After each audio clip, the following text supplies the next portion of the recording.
Now, we have with us Professor Dr. Rama Jayasundar, who is one of the most erudite, articulate, and widely traveled ambassadors of Ayurveda today. She acquired her PhD in NMR physics from Cambridge University, UK, and has been on the faculty of All India Institute of Medical Sciences since 1993. She also is a trained Ayurvedic doctor. Her area of specialization is biomedical NMR, radio frequency, coil designing and building, RF pulse sequence programming, clinical imaging and spectroscopy, neuroscience applications of MR. She has wide experience in both experimental and clinical MRI and spectroscopy. She developed indigenously a low-cost RF transmitter receiver coil for clinical use, for which she received the Young Scientist Award. She has a number of research publications to her credit, and we are extremely grateful to her that she consented to be here and address us. Professor Dr. Rama Jayasundar. So, good evening, everybody. And at the outset, I would like to thank Professor Lal for his generous introduction and for also inviting me here. So when we talk of medical science, there are 2 or 3 fundamental requirements. One is that one needs to understand the system that we are trying to manage, be it health or disease. And the second fundamental requirement is whether our understanding is right and the treatment based on that understanding, whether it works. To study this, you need a lot of time, more the better. So when we talk of the modern medicine, we are talking of a system which has been in existence for maybe 300, 350 years. So they have 300 years of observation and experience, research and development to understand how our system works, how our biological system works, and to manage health and disease. Now, when we talk of Ayurveda, something very unique pops up. This is a system which has been in existence for more than 5,000 years. It's a very conservative number, 5,000. It's older than that as well. And what is important and interesting is that it has been in use continuously without a break. So we are talking of a system which has been in continuous use for 5,000 years. And you all can only imagine how much observations they would have made, how many diseases they would have encountered, how many patients they would have treated. But the question is, did they do it in a systematic way? Was there a framework which allowed them to, contextualize their observations in a scientific and rational way? So this is the fundamental question. So let us look at the past, present, and future. If the past has allowed Ayurveda to develop in a scientific and rational manner, then there is something now we can get from Ayurveda. If we can get something from Ayurveda at the present, there is a chance that we may have something from it in future as well. So before going into the past of Ayurveda, so let us connect some very important dots from Ayurveda's distant past. But before that, let us have a very quick timeline of modern medicine, because we are all very familiar with modern medicine. We have tremendous faith and trust in modern medicine. And we know that it's something that has science and research and development and technology as the basis. So let us look at the timeline of modern medicine. So Hippocrates was the father of modern medicine. He lived between 460 and 377 BC, we all know. And he emphasized on logical rather than supernatural explanations for illness. and he relied on logic and tangible evidence to explain and treat diseases. But the dissection of human cadavers were forbidden on religious grounds. And so they did not have the anatomical details of the human system. And it was, in fact, Galen 130 to 201 AD, that was his time period. He extrapolated human anatomy from that of pigs, which at that point in time was considered most similar to humans. So the pig's anatomy served as the basis of Western medicine for the next 1,500 years. And it was in the 16th century that actually human anatomy was studied. In 1539, an Italian judge gave a judgment that the bodies of executed criminals can be dissected for studying anatomy. And Vesalius, he corrected the mistaken notion of human anatomy of Galen, used till about 1540 AD. This marked a very crucial step for Western medicine. There were also other developments which played a crucial role for the Western medicine to make the transition to being scientific. So, for example, the discovery of circulation of blood by William Harvey in the 16th century, and discovery of microscope by Robert Hooke, and the huge compendium that was written by Morgagni on pathological anatomy. These were some landmark discoveries, and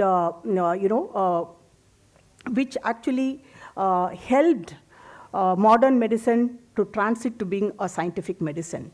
So technology and experiments brought in scientificity to Western medicine. Now let us see how Ayurveda evolved over time.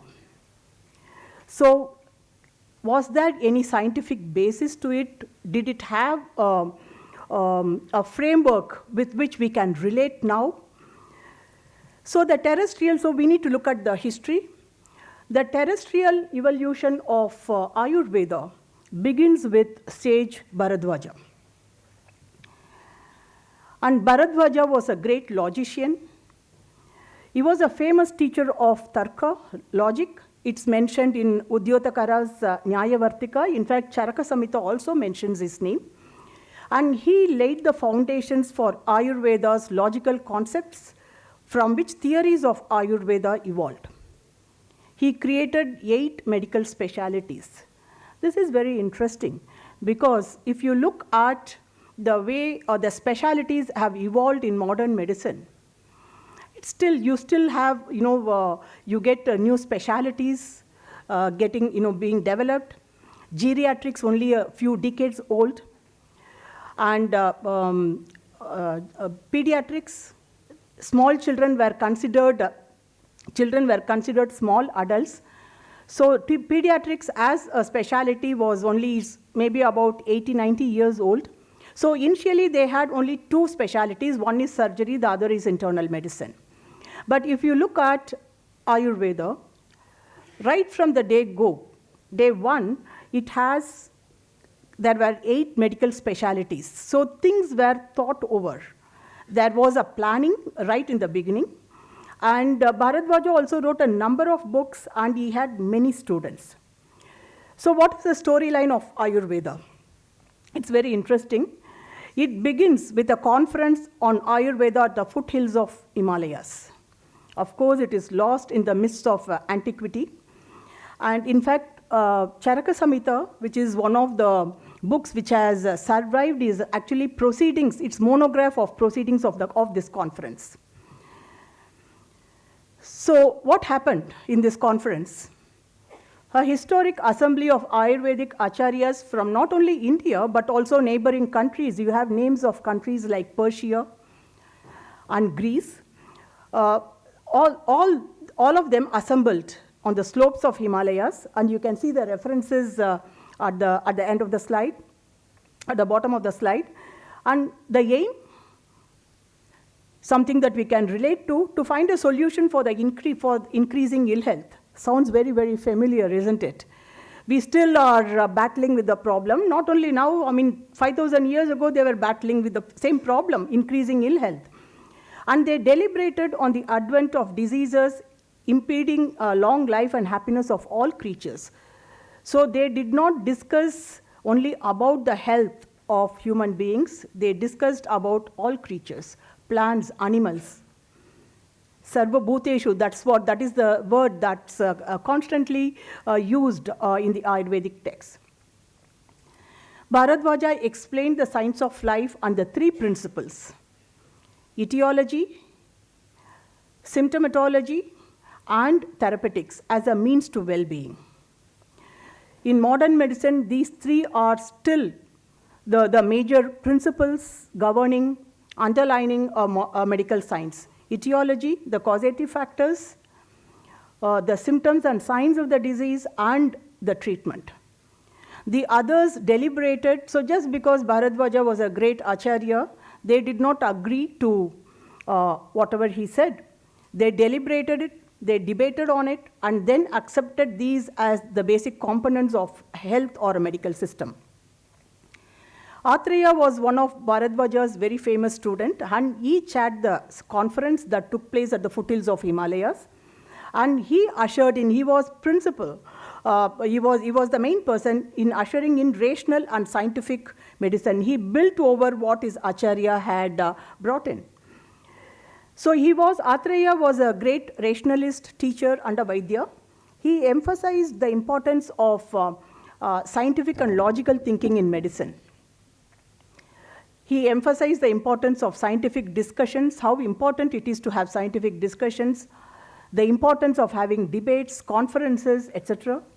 And he laid down elaborate rules and regulations for conducting meetings, how to choose topics.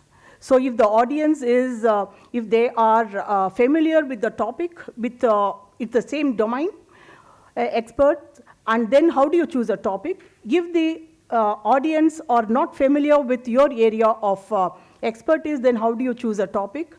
And how to write and review scientific works.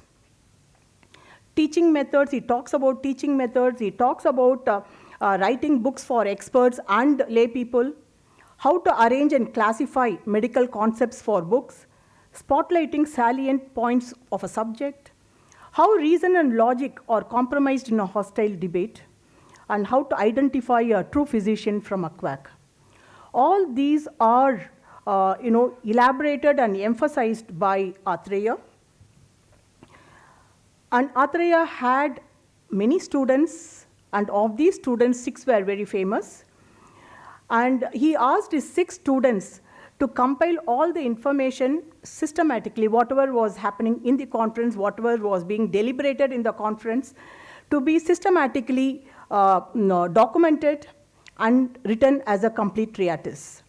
Now, all the 6 compilations were placed before Atreya and the committee of select judges. You can again see the reference at the bottom of the slide. The committee found all the treatises were well written, and they accepted them, but that written by Agnivesha was considered the best and the most authoritative and declared so. Now, Atreya was instrumental in ushering in rational and scientific medicine, and his student, Agnivesha, he did the first time codification and systematic compilation of all information. So he made a detailed record of the exposition of not only his teacher Atreya, but also the proceedings of the conference. And he codified the knowledge and arranged them in the form of a treatise. It was called Agnivesha Tantra. Agnivesha Tantra is what we know now as Charaka Samhita. So it was actually written by Agnivesha, and it was redacted later and by Charaka, and so it is called Charaka Samhita. So Agnivesha Tantra is probably the first written record of systematized medical knowledge in the world.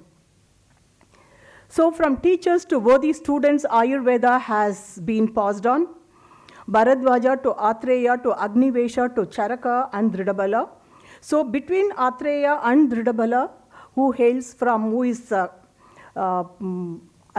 considered to hail from Kashmir, at least 1,000 years had passed. Now, if we talk of the surgical discipline, so Athreya's focus was on Kaya Chikitsa, which is the internal medicine, and surgery was again a very major branch in Ayurveda. And surgical discipline begins with Dhanvantri, king of Kashi. It's not Lord Dhanvantri, it is king of Kashi. He was the first teacher of surgery on earth. And Dhanvantri was the student, another student of Bharatvarsh. And Sushruta was Dhanvantri's student. Sushruta, I'm sure all of you would have heard the name. He was a great surgeon. He is also the author of Sushruta Samhita. So in Sushruta Samhita, method of dissection of human cadavers, it's explained, its importance, how to prepare a cadaver for dissection, and what instruments have to be used for dissection, how to develop expertise of surgery, how it's important to practice surgery on cadavers and vegetables, importance of anatomy for practicing medicine, sterilization of surgical instruments, and various types of bandages and surgical instrument and sutures are all described in Sushruta Samhita. So there is a long list of Ayurvedic acharyas. I have listed less than 1% of the Ayurvedic acharyas that Ayurveda has had. From Agastya to Tirumular to Kashyapa, Nimi, Jivaka, he was the personal physician of Buddha. Nagarjuna, Vagbhatta, Bhavamishra, Madhavakara, and Sharangadhara. So with the long list of outstanding Ayurvedic acharyas, the list of milestones in Ayurveda also continues. So if you look at the evolution of modern medicine, technology and experiments had played a major role in its development. Whereas in Ayurveda, the scientific thinking has played a major role. A lot of thought had gone into it, a lot of logic. Logic was the fundamental basis of this system of medicine. And it has played scientific thinking has played a major role in the development of Ayurveda. And Ayurveda is a melting pot of many disciplines.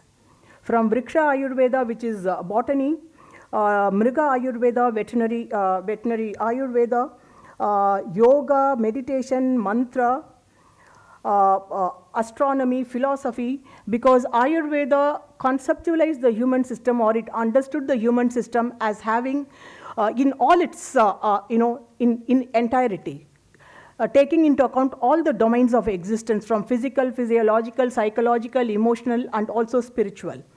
So philosophy was also a contributor to the development of Ayurveda. So material science and metallurgy for making the surgical instruments. Then you have architecture, civil engineering and architecture, because hospitals were built at that time. Agriculture, ethics, mathematics, chemistry, physics. So it's a melting pot of many disciplines.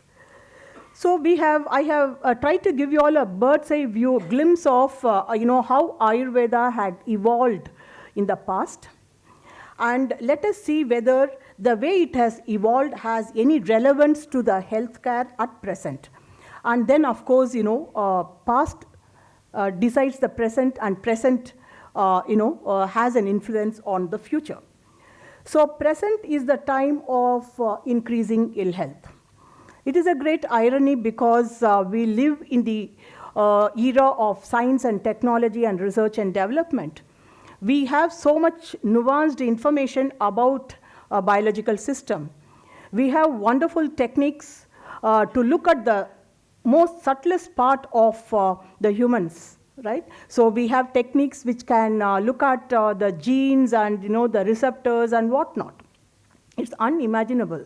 The kind of equipments that are available now to study the biology at its subtlest level.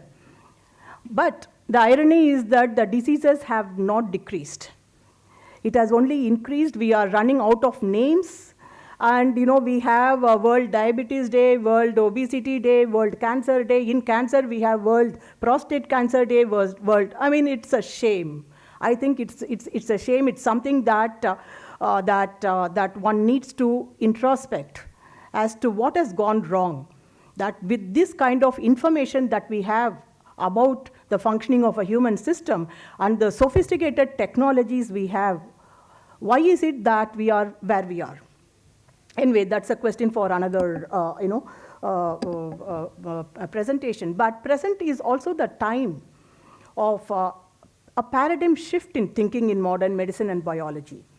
It's the time for systems biology and systems approach in modern medicine. Modern medicine has always been reductionistic in its viewpoint. But now, there is a big paradigm shift that they are talking about holistic medicine, holistic health, systems approach, and so on. So so this is the model of human system, and we are all very familiar with it. Anything physical in the world, including our human system, body, is made up of atoms. So atom is the fundamental building block of everything physical in the world, including the human body.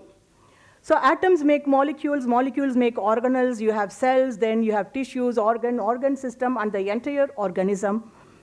And this is called structural reductionism because the entire organism is reduced to the level of its fundamental entities, building blocks.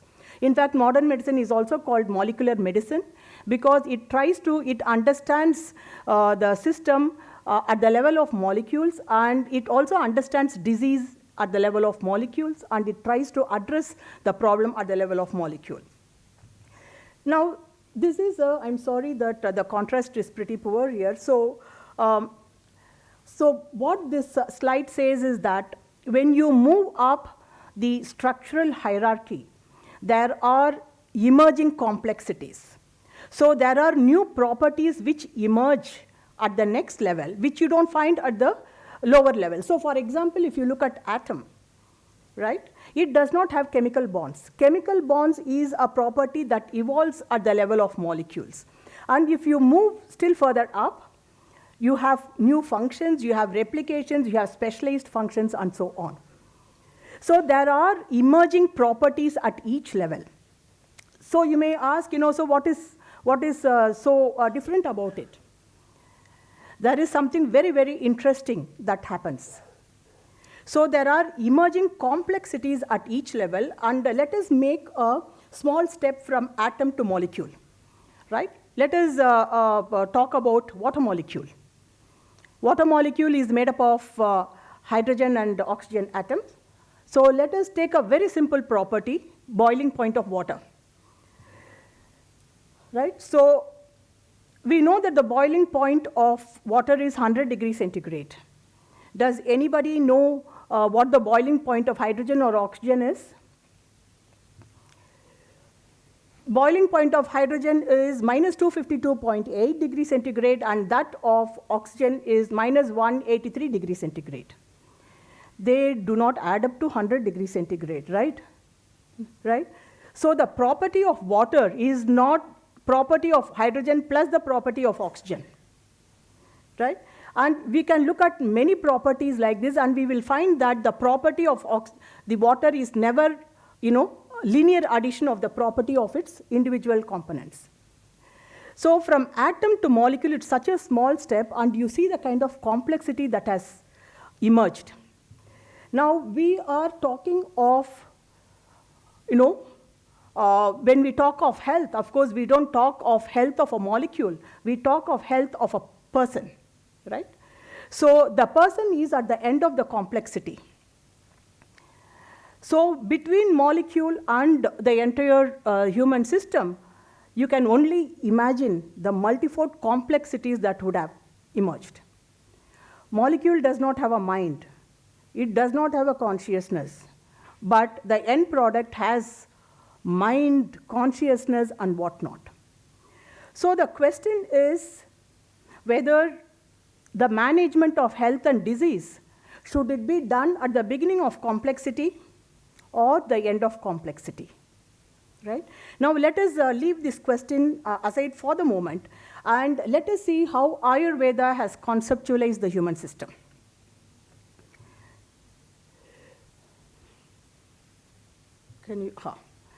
So Ayurveda talks of different domains in the human system. So it first talks of a structural domain. And this structural domain is networked through what are called srotas. Srotas means channels.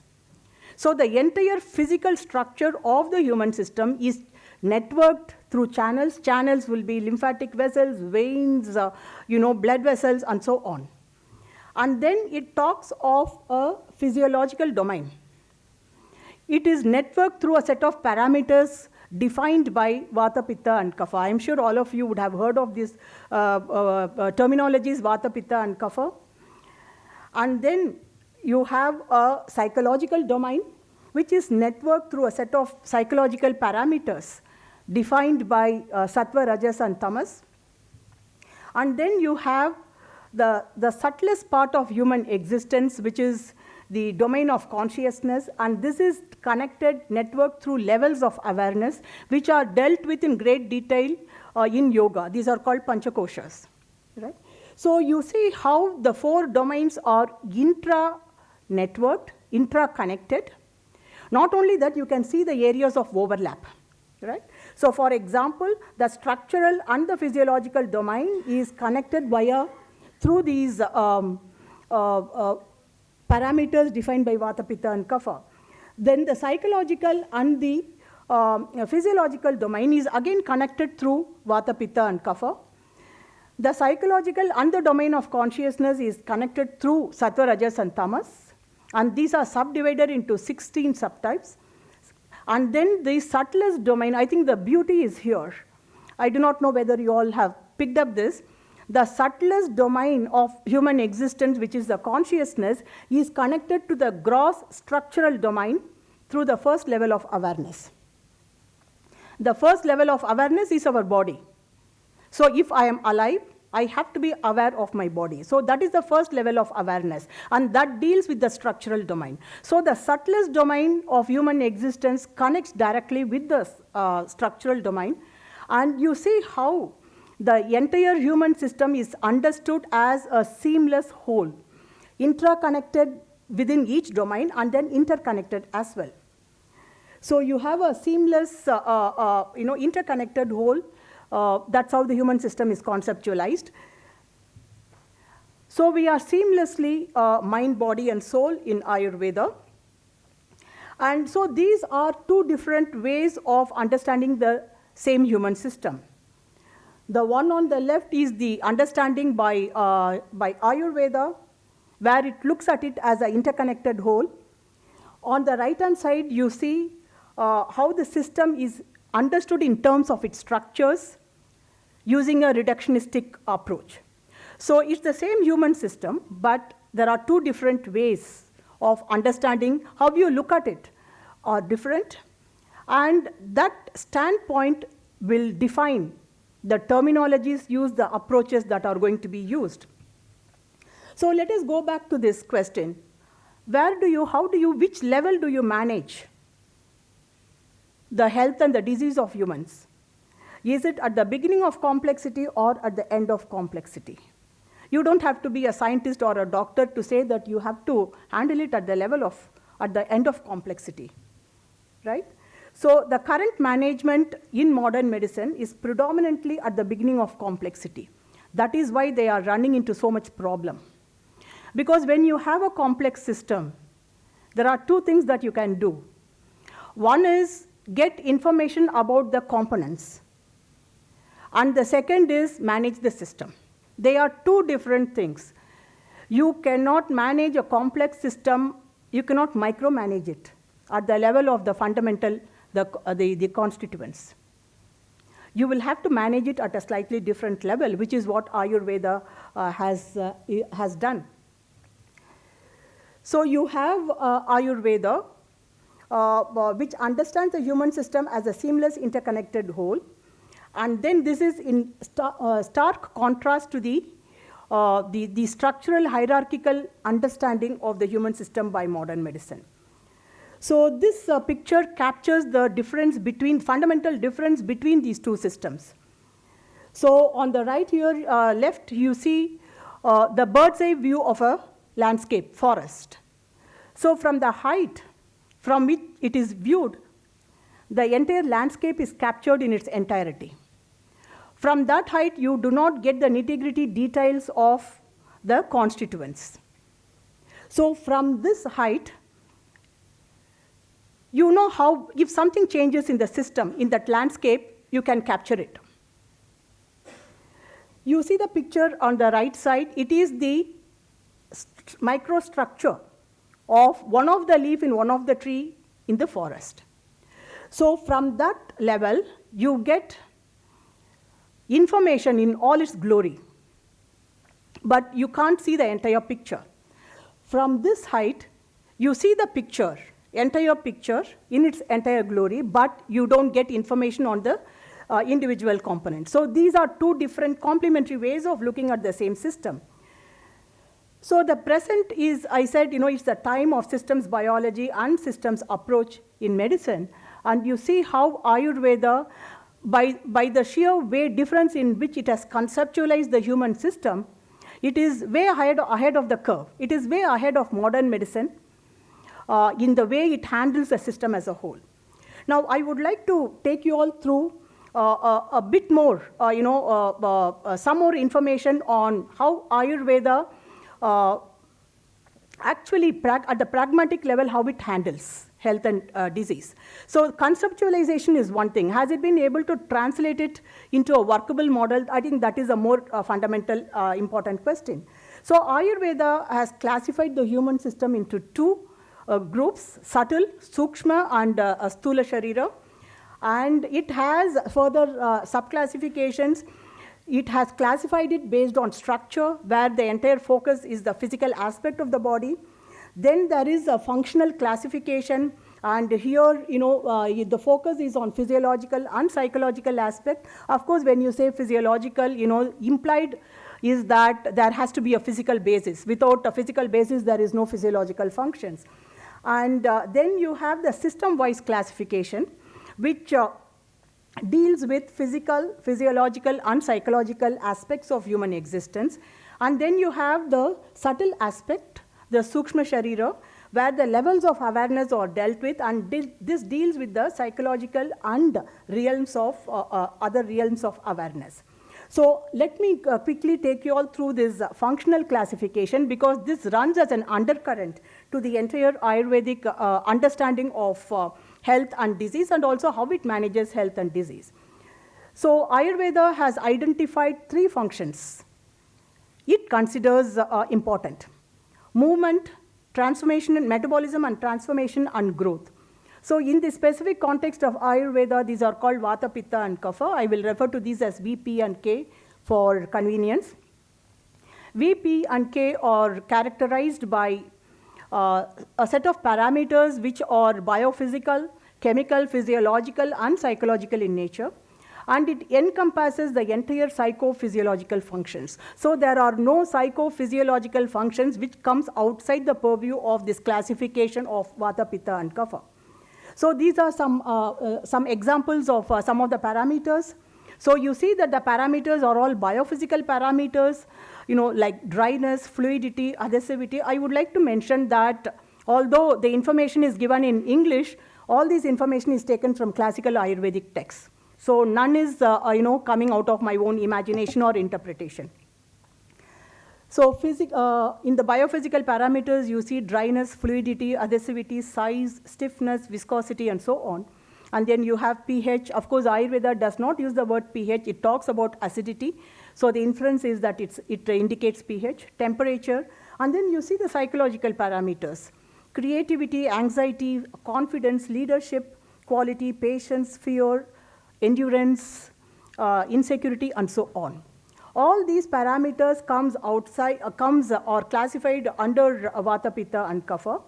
And it actually, these parameters are associated, connected with each other. So I have represented them as a network.